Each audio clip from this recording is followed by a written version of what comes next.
بسم اللہ الرحمن الرحیم۔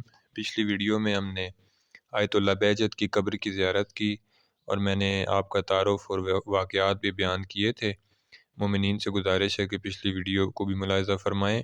اس ویڈیو میں انشاءاللہ شیخ عبدالکریم حائری یزدی کہ جو حوزہ علمیہ قم کے بانی ہیں آپ کی قبر کی زیارت کریں گے۔ اس سے پہلے یہ آپ جو منظر دیکھ رہے ہیں شیخ مرتضی حائری یزدی، یہ شیخ عبدالکریم حائری یزدی کے بیٹے ہیں اور ان سے ایک واقعہ نقل کیا گیا جو میں انشاءاللہ آگے بیان کروں گا امام زمانہ اسلام سے ملاقات کا۔ یہ درمیان میں جو قبر ہے یہ شیخ عبدالکریم حائری یزدی کی قبر ہے اور یہ ساتھ باقی تمام علماء جو قم میں مدفون ہیں انشاءاللہ جن کے بارے میں میرے پاس معلومات ہیں میں ساتھ ساتھ ذکر کرتا جاؤں گا۔ یہ تمام علماء جنہوں نے دین الہی کی ترویج کے لیے اپنا تن من دھن سب کچھ قربان کیا اور مشکلات اٹھائیں، آج وہ حرم میں بی بی کے مدفون ہیں۔ یہ درمیان میں دیکھ سکتے ہیں آیت اللہ عظمی حاج شیخ عبدالکریم حائری یزدی، آپ کا نام لکھا ہوا ہے۔ نام اکثر دیواروں کے اوپر ہی لکھے جاتے ہیں لیکن قبور کچھ کی سین کے درمیان میں ہوتی ہیں اور کچھ کی دیوار کے ساتھ، جو دیوار کے ساتھ ہیں ان کے تو کتبے کے اوپر ہی نام لکھے ہوئے ہوتے ہیں، جس طرح یہ آیت اللہ علوی گرکانی کی قبر ہے اور اسی طرح باقی جو 7 قبور ہیں، لیکن جو سین کے درمیان میں قبریں ہیں ان کے نام آپ دیوار پہ پڑھ لیں گے لیکن قبور جو ہیں وہ تھوڑی سی دیوار سے ہٹ کے ہوں گی۔ تو یہ آیت اللہ شیخ عبدالکریم حائری یزدی کی یہاں پہ قبر ہے۔ آپ کی ولادت کا جو واقعہ ہے، آپ کے والد محمد جعفر جو کہ یزد سے 60 کلومیٹر دور ایک گاؤں میں رہتے تھے، انہیں سب لوگ ان کے تقوی اور بزرگی کی سبب پہچانتے تھے۔ شادی کے برسوں بعد بھی محمد جعفر بے اولاد ہی رہے۔ آخر کار انہوں نے ارادہ کیا کہ دوسری شادی کریں گے اور انہوں نے اپنی غمزدہ بیوی سے رضامندی بھی حاصل کر لی اور اس کے بعد ایک بیوہ عورت سے جو کہ ایک بچی کی ماں بھی تھی نکاح کرنے کا ارادہ ظاہر کیا۔ لیکن جب وہ اس بیوہ کے گھر میں داخل ہو رہے تھے تو آپ کی نظر اس کی بیٹی پر پڑی جو کہ ایک کونے میں بیٹھ کر رو رہی تھی۔ محمد جعفر اس یتیم بیٹی کے منظر کو برداشت نہ کر سکے اور اپنے گھر لوٹ آئے۔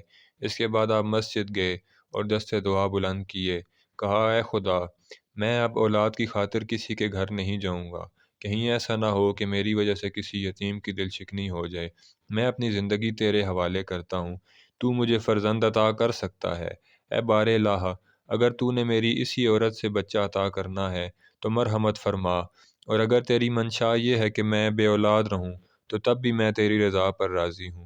اور ان کی دعا بارگاہ خداوندی میں اس طرح قبول ہوئی کہ اللہ نے ایک فرزند عطا کیا اور اس والد نے اپنے بچے کا نام عبدالکریم رکھا۔ یہی عبدالکریم حائری بڑے ہوئے اور عالم دین بنے اور اس کے بعد امام حسین علیہ السلام سے آپ کا والہانہ عشق زبان زد خاص و عام ہے۔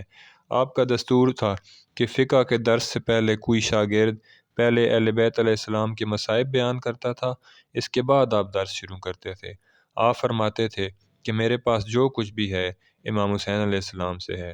بزرگ اساتذہ نے بیان کیا ہے کہ جب آپ نماز کے لیے کھڑے ہوتے تھے تو نیت سے پہلے کربلا کا رخ فرماتے اور کہتے صلی اللہ علیہ یا ابا عبداللہ اشہد انک قد اقمت الصلاۃ، اور اس کے بعد فرماتے تھے کہ یہ نماز امام حسین علیہ السلام کے سبب ہی قائم ہے۔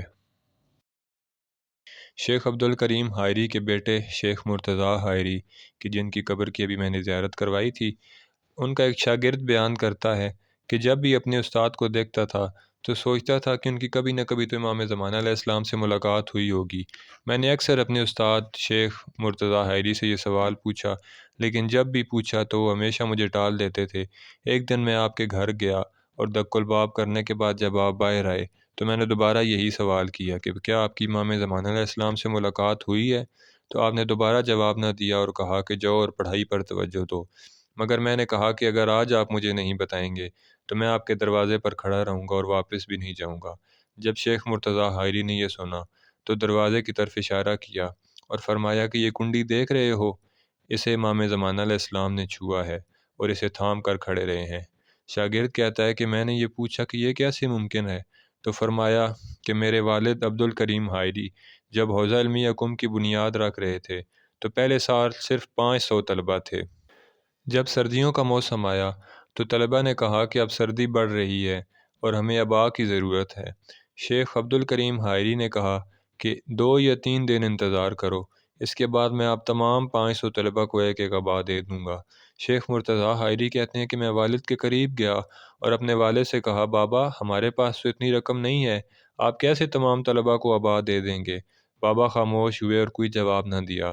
جب میں گھر آیا تو دوبارہ بابا سے یہی سوال کیا کہ بابا ہمارے پاس تو صرف اتنی رقم ہے کہ ہم حوزے کا تعلیمی نظام چلا سکیں، آپ نے تمام طلبہ سے ابا کا وعدہ کیسا کر دیا؟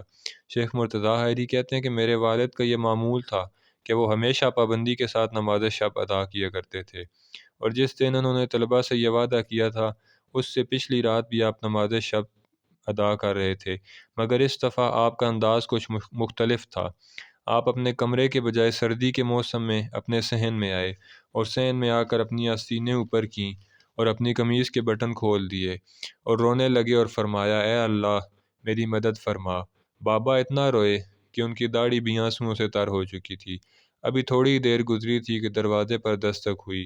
بابا نے کہا کہ بیٹا جاؤ دیکھو دروازے پر کون ہے۔ جب میں نے دیکھا تو ایک نورانی شخصیت ہیں جن کا چہرہ اتنا نورانی تھا کہ اس نور کو میری آنکھوں میں سمایا نہیں جا سکتا تھا۔ یہ امام زمانہ علیہ السلام عجل اللہ تعالیٰ فرجہ الشریف تھے، اور میں نے دیکھا کہ آپ کے ہاتھ میں 500 ابائیں تھیں اور آپ نے وہ تمام ابائیں میرے حوالے کر دیں۔ یہی کنڈی تھی جسے امام زمانہ علیہ السلام نے تھام رکھا تھا، اور پھر بابا سے فرمایا، اے عبد الکریم حائری، تم نے اپنی محنت سے اس حوزہ علمیہ کی بنیاد رکھی اور اسے قائم کیا، مگر دین کے طلبہ کا خیال رکھنا میری ذمہ داری ہے۔ اس کے بعد شیخ مرتضیٰ حائری کہتے ہیں کہ آج بھی میں اکثر طلبہ کو دیکھتا ہوں کہ جو وہی امام زمانہ علیہ السلام کی دی ہوئی عبا پہنتے ہیں۔ اللہ تبارک و تعالی ہمیں دین پروردگار کی خدمت کرنے کی توفیق عطا فرمائے۔ انشاءاللہ اگلی ویڈیو میں مزید علماء کے ساتھ حاضر ہوں گا۔ تمام مومنین سے گزارش ہے کہ ویڈیوز کو دیکھتے رہیں۔ والسلام علیکم ورحمۃ اللہ وبرکاتہ۔